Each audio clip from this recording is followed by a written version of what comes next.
శిక్ష తప్పదు.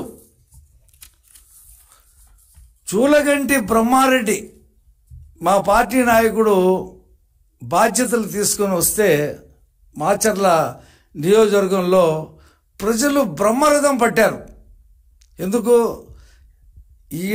ఈ కుటుంబ దౌర్జన్యాలు, దోపిడీ, అవినీతి, ప్రకృతి సంపదలు, గనులు మొత్తం దోచేసుకుంటున్నారు, మళ్ళీ బానిస కింద చేశారు. ఎవరో ఒక నాయకుడు నేనున్నాను అని చెప్పి వచ్చేందుకు ప్రజలు బ్రహ్మరథం పడితే వాళ్ళ మీద రాజబోలు బాబు, రవీంద్ర, శివరాజుపై వైసీపీ నాయకులు గొడ్డలతో దాడికి దిగారండి. ఆ మీటింగ్ సక్సెస్ చేశారని. రెంటచింతలకు చెందిన టీడీపీ నేత సర్వారెడ్డిని డిఎస్పీ కార్యాలయం సమీపంలోనే దాడికి దిగబడ్డారు. కాబట్టి ఈ రకంగా దాడులు చేసినటువంటి వాళ్ళని ఏ శిక్షలు విధించాలి? ఎన్నికల ప్రక్రియ ప్రజాస్వామ్యంలో ఓటు అనేది ఆయుపట్ట లాంటిది, ఊపిరి లాంటిది. నువ్వు దాన్నే విధ్వంసం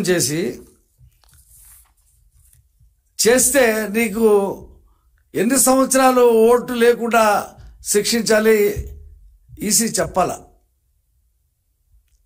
నీకు అసలు ఓటు ఇవ్వకూడదు. నీకు కానీ, నీ తమ్ముళ్ళకి కానీ, నీ ముఠా ఎవరైతే ఉన్నారో వాళ్ళు బహిష్కరిస్తే, ఓటు నుండి తీసేస్తే, ఓటు హక్కు తీసేస్తే మిగతా చోట్ల కూడా ఒక భయం అంటూ వస్తుంది. అంటే జగన్మోహన్ రెడ్డి మళ్ళీ ముఖ్యమంత్రి అవుతాడు, మనకేం ప్రాబ్లం లేదని చెప్పి పోలీసులు ఇతనికి వంత పాడారు. కేసు నమోదులో కూడా గుర్తు తెలియని వ్యక్తులు వచ్చి ఈవీఎంలు ధ్వంసం చేశారని చెప్పి కేసు రాశారు. ఇప్పుడు బయటకు వచ్చిన తర్వాత మళ్ళీ ఎఫ్ఐఆర్ మార్చి ఇతను A1 కింద పెట్టారు. టీడీపీ ఏజెంట్ మంజుల మీద ఎలాగ దాడి చేశారు చూశారు, ముఖం మీద గొడ్డలతో. ఆ అమ్మాయి ప్రాణాలతో బయటపడింది. 10 మంది దాడి చేసింది, ఓ మహిళను కూడా చూడకుండా. కర్రలు, రాళ్లు తీసుకుని కారంపూడిలో బీతావం సృష్టించారు. ఎమ్మెల్యే తమ్ముడే ఓ పెద్ద రాడ్ తీసుకొని ఊరంతా తిరిగాడు. అక్కడ ఏజెంట్లుగా కూర్చున్నటువంటి, తెలుగుదేశం ఏజెంట్లుగా కూర్చున్నటువంటి వాళ్ళని ఇళ్లలో వాళ్ళ భార్య పిల్లల్ని వేధిస్తూ, నువ్వు గనక బయటికి రాకపోతే ఇలాగే హింసిస్తామని చెప్పి వీడియో తీసి చూపించి వాళ్ళని భయభ్రాంతులకు గురిచేసి బయటికి తీసుకొచ్చి రిగ్గింగ్ చేసుకున్నారు. కాబట్టి దీని మీద ముఖ్యమంత్రి ఏం చెప్తాడని చెప్పి ఆంధ్రప్రదేశ్ ప్రజలు ఎదురు చూస్తూ ఉన్నారు. లండన్ నుంచి కూడా మాట్లాడొచ్చు. ఇవాళ సాంకేతిక పరిజ్ఞానం బాగా ఉంది, సాంకేతికమైనటువంటి సౌకర్యాలు ఉన్నాయి.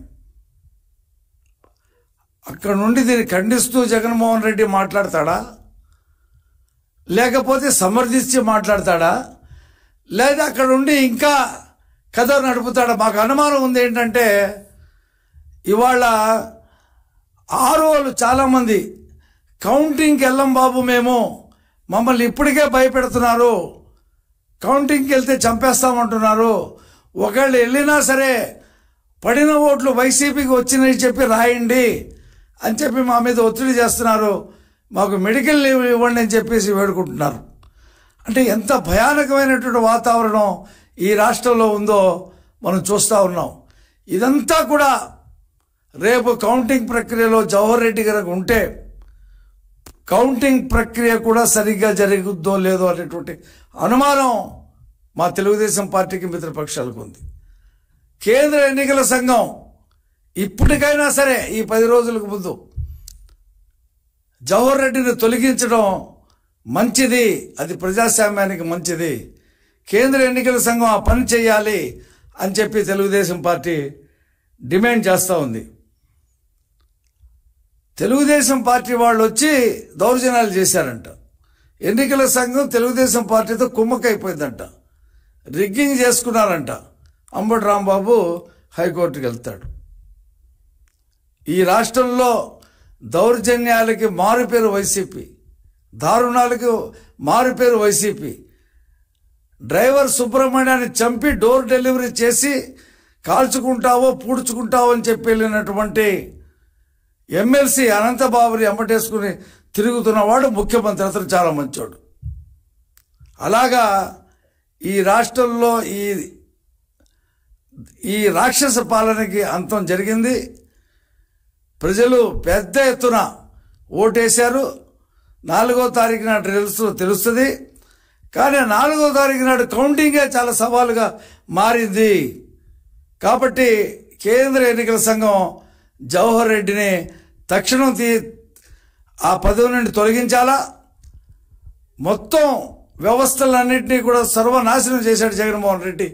వాటిని పునరుద్ధరించి ప్రజాస్వామ్యాన్ని కాపాడాలని చెప్పి తెలియజేస్తూ ఇంతటితో విరమిస్తున్నాం.